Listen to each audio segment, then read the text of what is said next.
नमस्कार मंडळी, स्वागत आहे तुमचं आपल्या चॅनलमध्ये, ज्याचं नाव आहे सारिका कांचनची दुनिया. आणि रोजच्या प्रमाणेच आजचाही दिवस सुरू झालेला आहे, तोही खूप घाई गडबडीत. तर रोज सकाळी उठल्या ना आमचं एकच काम असतं की बाहेर जाऊन बघायचं पाऊस आहे की नाही, तो किती आहे पाऊस, आणि मग त्यावर डिपेंड राहतं की आहो कामाला जाणार आहेत की नाहीत. तर त्यांचं काम हे ना पावसावर डिपेंड असतं. तर बऱ्याच वेळा मी व्हिडिओमध्ये सांगितलेलं आहे. तर आज थोडंसं पाऊस जरा कमी होता, त्यामुळे मग कदाचित ते जाणार होते.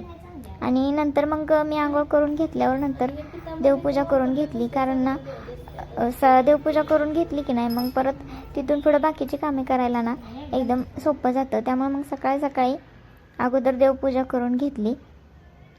आणि काल म्हणजे 2 दिवसापाठीमागे आम्ही जो व्हिडिओ अपलोड केला ना, तर त्याला तुम्ही खूप छान प्रेम दिलं आणि त्याला खूप छान कमेंट्स केल्या, तर त्यासाठी ना तुम्हा सर्वांचं मनापासून स्वागत. तर त्या व्हिडिओला एकही निगेटिव्ह कमेंट आलेली नाही आणि त्याचंच आम्हाला दोघींना पण खूप छान वाटत आहे. तर देवाला पण हीच प्रार्थना आहे की असंच तुमचं प्रेम आमच्यावरती कायम राहू द्या. तुम्ही आम्हाला समजून घ्या आणि कुठेतरी थोडीफार जी काही निगेटिव्हिटी आहे ती कमी होऊन जाऊ दे, एवढंच म्हणणं आहे माझं देवाकडे. तर बघू शकताय असं छान प्रकारे मी देवांची मांडणी करून घेतलेली आहे. कसं असतं ना, जेव्हा आम्ही म्हणजे आपण येतो ना तर असं एकच देव असतो, मग हळूहळू असे देव वाढत जातात. म्हणजे माझ्या तर बाबतीत तसं झालेलं आहे. तर सुरुवातीला जेव्हा आम्ही इकडे आलो होतो तर ती लक्ष्मीची मूर्ती पहिल्यांदा आणली, नंतर मग आम्ही बाळमामांचा फोटो आणला आणि नंतर मग असे तिथून पुढे देव वाढतच गेले. तर आता देवपूजा तर करून झालेली आहे. इकडं पाणी गरम करायला ठेवले. आता पाणी आम्ही गॅसवरच गरम करतो रोजच. आणि मग रोज सकाळी उठलं की घराचं आवरावर करायची, बिछाना काढायचा, झाडून लुटून हे सगळं मग चालूच असतं, घराची साफसफाई करायची. तर मी सकाळी उठल्या ना सुरुवातीला आंघोळ करून घेत असते, कारण मला सकाळी उठल्या ना आंघोळ केल्याशिवाय म्हणजे काही होत नाही, म्हणजे काही करू वाटत नाही. मग सकाळी उठल्यावर मी आंघोळ करून घेते आणि नंतर मग कांचनचं चालू असतं बिछाना वगैरे आवरायचा, परत झाडू मारायचा, त्यांच्या डोळ्यामध्ये ड्रॉप्स टाकायचा, कारण त्यांचे ड्रॉप्स ना सकाळी 6 वाजल्यापासून चालू होतात टाकायचे. मग नंतर ड्रॉप्स वगैरे टाकायचं, परत बाहेरचं गॅलरीतलं झाडून घ्यायचं, असं इकडं तिकडं तिचं काहीतरी चालू असते. तर मग मी इथं भाजीची तयारी करून घ्यायला लागली होते.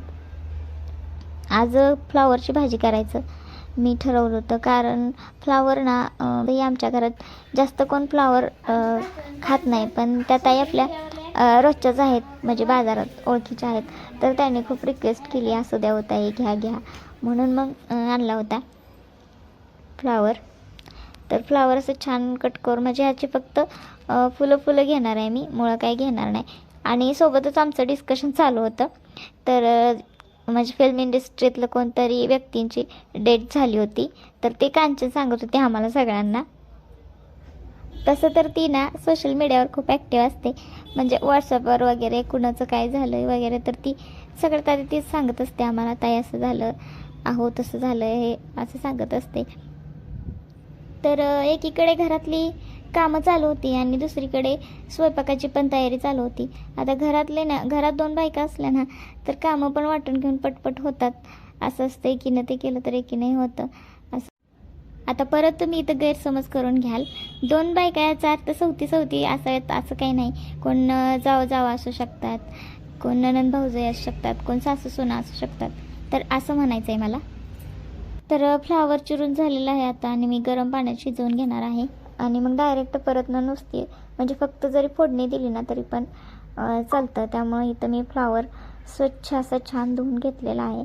आणि नंतर मग त्यामध्ये आपल्याला पाणी टाकून ना एक उकळी आणू द्यायचे. तसं तर पूर्णही शिजवला तरी चालतो, पण उकळी तर कमीत कमी आणून घ्यायला पाहिजे. फ्लावर आणि कोबी दोन्ही करताना मी अशाच प्रकारे बनवत असते. आता राहूनचा डबा पण बनवायचा होता, कारण सकाळी तीच सगळ्यात महत्त्वाचं काम असतं. मग नंतर मग ते गेले की आम्ही निवांत चहा वगैरे घेत असते. सकाळी तसं आम्ही चहा करतच नाही. मग मी तर सुरुवातीला हेच करत असते, भाजीचं वगैरे. नंतर मग कांचनच्या अंघोळ झाल्यावर मग ती चहा करत असते. तर ती आता आत्यांना तिकडं पाणी घेऊन देत होती. तर आत्या पलीकडल्या रूममध्ये आहेत, आणि बाथरूम पण तिकडंच आहे, त्यामुळे ते तिकडंच त्यांना पाणी नेऊन द्यायला लागले होते. आता तिला जरा थोडासा वेळ लागणार होता, त्यामुळे मग मीच पीठ मळायला घेतलं होतं. तसं तर तीच पीठ मळत असते रोजच, मी फक्त भाजी वगैरे करते आणि ते पीठ मळून चपात्या लाटून देत असते. तर तिकडल्या घरात त्यांना पाणी नेऊन देत होती कांचन. आता पीठ व्यवस्थित मळून झालेलं आहे आणि फ्लॉवर पण इकडं आपला उकळत आहे. तर रोजच आम्ही ना सकाळी सकाळी डायरेक्ट स्वयंपाक करत असतो, नाश्ता वगैरे करायच्या भानगडीतच पडत नाही.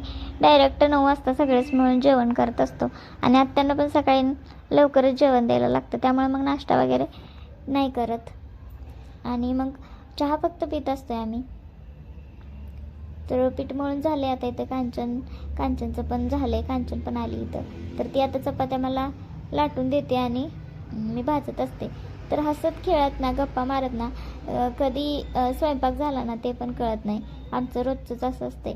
मग कितीही मोठा स्वयंपाक असतो, छोटा असो किंवा मोठा असतो, नेहमी जर काही विशेष करायचं असेल ना तर ते आम्ही संध्याकाळच्या वेळेस करत असतो. कारण कसं संध्याकाळच्या वेळेस सगळेच असतात आणि सकाळी मग कसं असतं पटकन ह्यानी स्वयंपाक चालू असतो तोवरच जेवण वगैरे करून 9 वाजता जातात, त्यामुळे मग मिळून एकत्र जेवता येत नाही. त्यामुळे जो पण काही विशेष स्पेशल मेनू असेल ना तर तो आम्ही नेहमी संध्याकाळीच करत असतोय. तर आता ना व्हिडिओमध्ये ना तुम्हाला साईडला भांडी दिसली असतील आणि बऱ्याच वेळा त्या विषयावर पण कमेंट येऊ शकते. तर कसं आहे माहिती आहे का, आमच्या इकडे जरा पाण्याचा प्रॉब्लेम चालू होता, त्यामुळे रात्री काही पाणी चाललं नव्हतं, त्यामुळे मग ती भांडी तशीच राहिली होती, असं झालं होतं. तर इकडं चपात्या कांचन बनवते तोवर माझं फ्लॉवर बनवायचं चालू आहे. तर फ्लॉवरचं मला काही जास्त शूट करता आलं नाही, कारण मग तो कॅमेरा खूप जवळ न्यावा लागत होता आणि तेवढा वेळ पण नव्हता माझ्याकडे, अगोदरच खूप वेळ झाला होता, त्यामुळे मग मी पटकन टाकला फोडणीला डायरेक्ट. आणि आता तुम्ही म्हणाल की आहोचं काम पावसावर डिपेंड असतं म्हणजे काय, तसं तर बऱ्याच वेळा मी व्हिडिओमध्ये सांगितलेलं आहे, पण परत एकदा सांगते. तर आहो ना ते रोड मार्किंगचं काम करतात. जो रोडवरती पांढरा पट्टा असतो ना, म्हणजे तसं असतं ते झेब्रा क्रॉसिंग किंवा कशाची मार्किंग असं असतं ना, स्पीड ब्रेकर्स किंवा ते कॅट्स आय बसवायचं, म्हणजे जे रोडवरती लाईट्स असतात आणि रोडवरती ते पांढरा पट्टा असतो. आता मी परत एकदा 2 वेळा बोलले. तर ते बसवायचं काम हे करतात, म्हणजे हे फक्त ड्राईव्ह करतात आणि त्यांच्या गाडीमध्ये ते मशीन असतं. अहो कुठे गेलता, कांचन हुडकून आली सगळीकडे.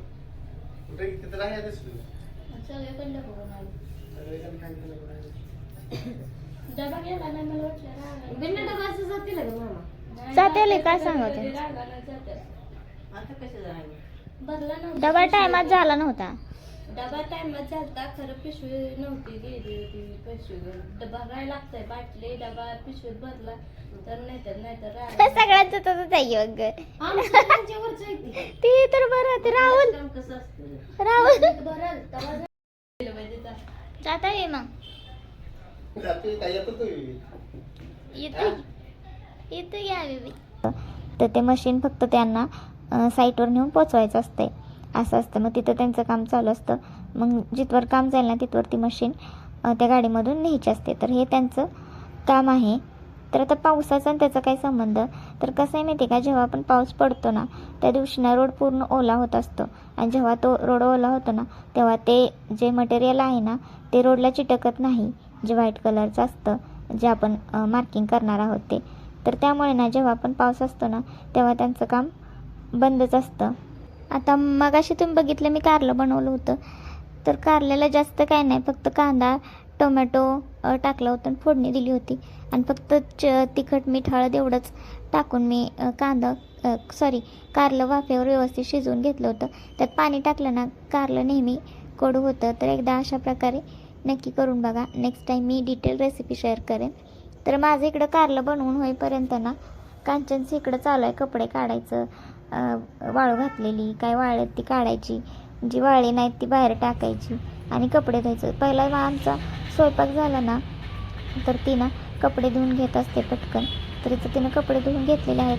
कालची जी थोडीशी वाळलेली होती ती तिनं घरात नेऊन ठेवली होती आणि बाकीची तिनं आता धुतलेली आहेत. तर आता इथं बघू शकताय स्वयंपाक वगैरे करून झालेला आहे. कारलं आपलं शिजतंय आणि हे कारलं शिजायला ना थोडा वेळच लागतो, त्यामुळे ना सारखं मधून चेक करायचं असतंय. म्हणजे शिजले लागलं का, कुठं करपलं आहे का, असं असतं. त्यामुळे ना पाणी न टाकल्यामुळे ना चिटकण्याची करपण्याची ना जरा भीतीच असते. तर कांचनचं इकडं हे करून झाले कपडे वगैरे, आणि ते तिचे चपला वगैरे धुवून ठेवायला लागली होती. तर ते चिखल्यामुळे ना बराच असं खराब होऊन जातं, आणि 2-3 दिवस काही पाणी वगैरे नव्हतं, त्यामुळं ती आता स्वच्छ करायला लागली होती सगळं, गॅलरीत वगैरे पुसून वगैरे घेऊन. कारण पावसामुळे ना पुढं ना खूप हे होतं, म्हणजे चिखल होतो, आणि त्यात आम्ही झाडं पण लावलेले आहेत, त्यामुळे तर तिचं बाहेर ते चालू होतं. तर मी इकडं पूर्ण हे आवरून घ्यायला लागले होते. तर मध्ये मला म्हणजे करायचं नव्हतं, म्हणजे अडचण होती, तेव्हा मी कांचनने खालीच घेतला होता गॅस. कारण दोघीजणी असलं ना मग एकीने भाजलं एकीने शेकलं असं होतं.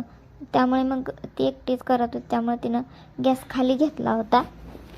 आणि तिथं जास्त स्पेस पण नाही वरती व्यवस्थित लाटायला वगैरे कम्फर्टेबल होत नाही टेबलवर, त्यामुळे मग तिनं खालीच घेतलं होतं गॅस वगैरे.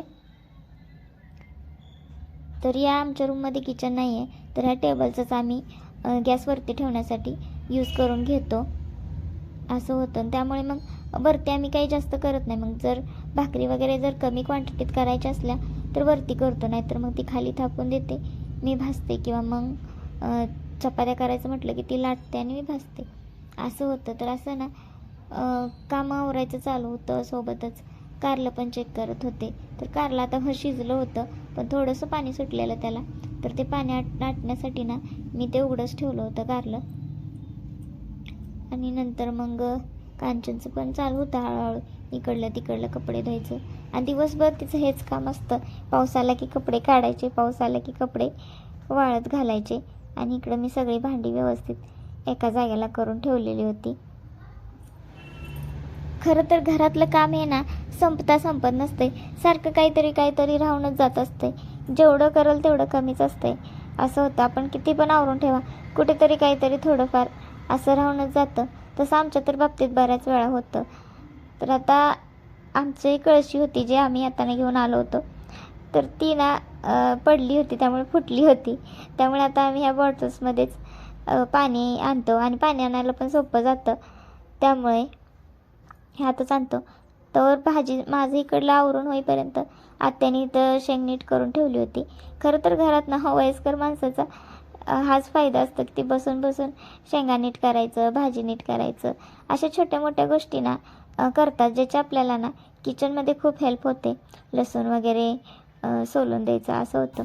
आता मी त्यांना जेवायला वाढलं होतं, सोबतच माझी सगळी कामं चालू होती. तर जेवण झाल्यावर त्यांनी ही घेवड्याची शेंग पण नीट केली, आणि परत अजून पावसाला सुरुवात झाली होती घरातला आवरेपर्यंत. तर थोडा वेळ पाऊस येतोय, थोडा वेळ जातोय, असं होतं. आणि बघू शकताय तुम्ही किती मोठ्या प्रमाणात पाऊस यायला लागला आहे आता तर.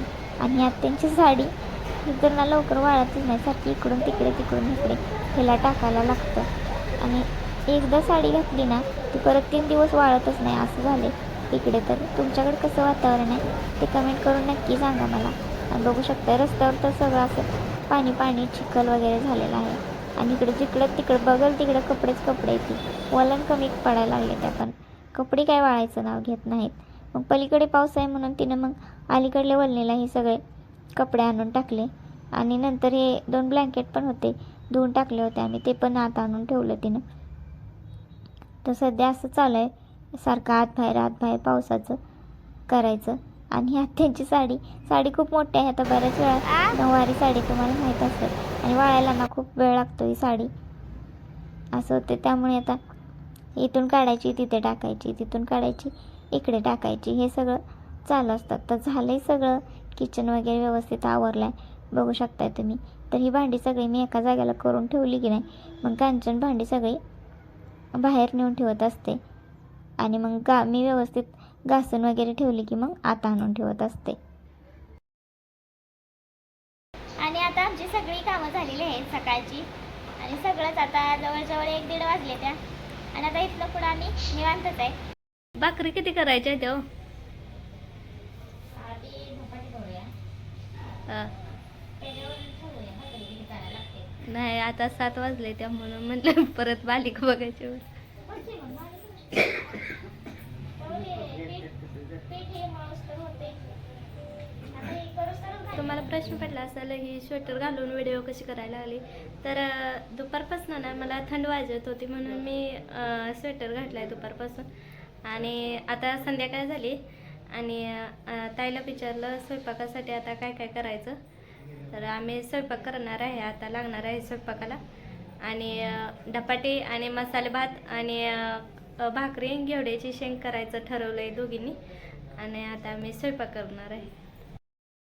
तर ही बघा शेंग सकाळीच निवडून ठेवली होती आणि ताई म्हणत होत्या भाजून कर शेंग, तर मी आणि आत्या म्हणत होत्या शिजवून कर.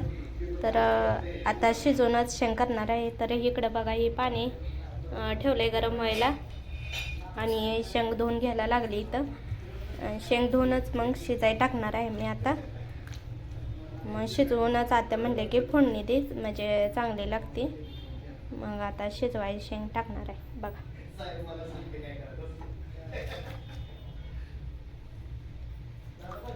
दुपारची सगळी कामं आटोपल्यावर थोडासा निवांत वेळ मिळाला. घरातली कामं आणि त्यात आमचं हे छोटंसं यूट्यूबचं विश्व सगळं सांभाळताना दिवस कसा निघून जातो ते कळतच नाही. व्हिडिओ शूट केला की परत व्हिडिओ एडिट करा, हे सगळं चालूच असतं. आता संध्याकाळ झाली होती. संध्याकाळ झाली, संध्याकाळचा चहा झाला. तर चहाचं काही मी व्यवस्थित शूट केलंच नाही, कारण झोपेतून उठल्या डायरेक्ट आम्ही दोघींनी चहा वगैरे केला होता. मग दिवसभर किती धावपळ असली तरी घरातली माणसं सोबत असली की प्रत्येक दिवस सुंदरच वाटतं. आणि अगोदर आम्ही दोघी असायचो, पण आता आत्या पण सोबत असतात, तर त्यामुळे ना खूप छान वाटतं. आणि आजचा मेन्यू संध्याकाळचा जो आहे तर तो कांचनने तुम्हाला आता सांगितलेला आहे. तर त्याप्रमाणेच आमची इथं तयारी चालू होती. तर धपाटे बनवायचं म्हटलं होतं. बरेच दिवस झालं ना आमचं म्हणणं होतं धपाटे बनवायचं पण काय बनवणंच झालं नाही. तर मग चला म्हणलं आज बनवूयाच म्हणलं. त्यामुळे इथं मी मिरच्या भाजून घ्यायला लागले होते. तर ह्या ना जरा कमी तिखट मिरच्या आहेत, जास्त तिखट नाहीत. तर मिरच्या ना मी भाजून घेतल्या, त्यासोबतच लसूण पण भाजून घेतला होता. आणि कांचनी तर मसाले भाताची तयारी करायला लागली होती. तर धपाटे करायचं म्हटलं चपाती वगैरे करायला नको, त्यामुळे मग आम्ही म्हटलं मसाले भातच करूया. मग इथं आता मसाले भात टाकला तिनं ह्याला कुकरला लावला. तोपर्यंत इकडं तिचं शेंग बनवायचं चालू आहे. तर शेंग तिनं शिजवून घेतलेली आणि नंतर मग लसूण वगैरे टाकून फक्त फोडणी दिली होती तिखट मीठ टाकून. आणि आता इथं कांचन धपाटी थापून घ्यायला लागली. तर हे पण ना कांचनला छान प्रकारे जमतं बरं का. मला काही एवढं व्यवस्थित जमत नाही आणि मी बनवलेली धपाटी ना नेहमी अशी जाडच होतात. तर बऱ्याच ठिकाणी याला थालीपीठ वगैरे म्हटलं जातं. आणि तुमच्याकडे काय म्हटलं जातं ते कमेंट करून मला नक्की सांगा. तर ही फक्त मिक्स पीठ आहेत, म्हणजे असं काही भाजणीचं पीठ वगैरे नाही. जे काही घरात होतं ज्वारीचं, बाजरीचं आणि बेसन पीठ, गहू असं मी मिक्स करून ना तो मिरचीचा ठेचा वगैरे टाकून कोथिंबीर, ओवा हे सगळं टाकून ना मळलं होतं.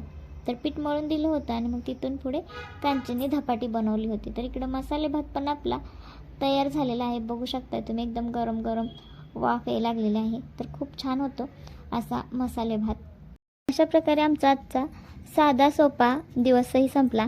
आणि आमच्या छोट्या आयुष्यात ना फार मोठं काही घडत नसलं तरी या छोट्या क्षणांमध्येच आमचा खरा आनंद आहे. तुम्ही आमच्या या छोट्याशा कुटुंबाचा एक भाग आहात, म्हणून आमचा रोजचा दिवस तुमच्यासोबत शेअर करायला आम्हाला खूप आवडतं. व्हिडिओ आवडला असेल तर लाईक करा, कमेंट करा आणि आपल्या चॅनलला सबस्क्राईब करा. पुन्हा भेटूया उद्याच्या एका नवीन दिवसासोबत आणि एका नवीन व्हिडिओसोबत. तोपर्यंत हसत राहा, आनंदी राहा आणि आमच्यावर असंच प्रेम करत राहा. धन्यवाद.